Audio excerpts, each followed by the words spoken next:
Dans cette vidéo du chapitre 2 de mes notes de cours, je vais répondre à une question instantanée tirée de la section 1.6 de Séguin sur le mouvement uniformément accéléré. Je vais y répondre très rapidement car il s'agit de la question instantanée 1, la distance de freinage, qui est un problème pratiquement similaire à la situation précédente. Donc, je vous invite à en prendre connaissance immédiatement à la page 68 de Séguin. Suite à cette première lecture, on peut peut-être ne pas réaliser que c'est le même problème que tout à l'heure. On réalise que c'est un problème de MUA, donc on va y aller initialement avec, première étape, la paramétrisation. Donc la première donnée qu'on rencontre, c'est la vitesse qu'on avait avant de commencer la situation de freinage, donc 30 mètres par seconde ou 108 km par heure. J'ai mis les deux, mais dans les faits, je vais utiliser le 30 mètres par seconde pour assurer la cohérence d'unité. C'est une vitesse, puis c'est la vitesse initiale. Et là, on nous dit qu'on va prendre 6 secondes pour s'arrêter. Donc ça, c'est l'intervalle de temps que dure la situation, le delta t, 6 secondes. Pour s'arrêter, il y a un chiffre de cachet ici. C'est peut-être ça des fois qu'on ne voit pas. Mais pour moi, quand on dit pour s'arrêter, ça veut dire que je connais la vitesse finale, qui est de 0 mètres par seconde.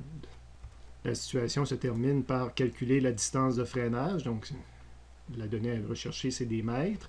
C'est un delta x, sachant que, ou en prenant pour acquis qu'on a une décélération constante ou une accélération constante. Bon, le problème était énoncé légèrement différent de la situation précédente, mais regardez bien la combinaison ici de paramètres, et je reviens à la situation précédente. Vitesse initiale, vitesse finale, delta t connu, les trois choses qui sont connues, puis je cherche un delta x pour un MUA. Je reviens à la question instantanée. Deux vitesses de connu, delta t, je cherche un delta x pour un MUA. J'ai exactement la même combinaison, c'est la même solution que tout à l'heure qui s'applique. Il va y avoir une petite différence au niveau du dessin. Première chose que je dessine, c'est mon cinématique, l'axe des X, avec la première donnée, vitesse initiale. Deuxième étape de mon dessin, delta t, 6 secondes. Je vais avoir mis ma cote delta t avec un objet plus loin. Vitesse finale, 0. C'est là qu'il y a une différence avec tout à l'heure. Ici, j'avais dessiné un vecteur vitesse. Là, il n'y aura pas de vecteur vitesse. On ne dessine pas les zéros. Donc ça, c'est le dessin typique d'un objet qui s'arrête. Je cherche le delta x.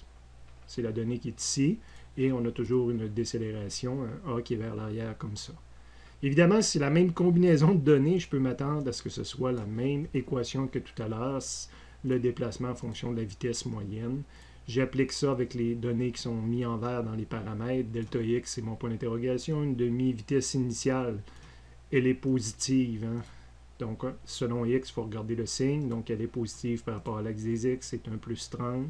Vitesse finale, c'est un 0. Donc, plus 0, moins 0, ça ne changera rien. Fois le 6 secondes, le problème de physique est fini. Soit tu prends une calculatrice, soit tu fais ça dans ta tête. Ça donne la réponse de 90 mètres.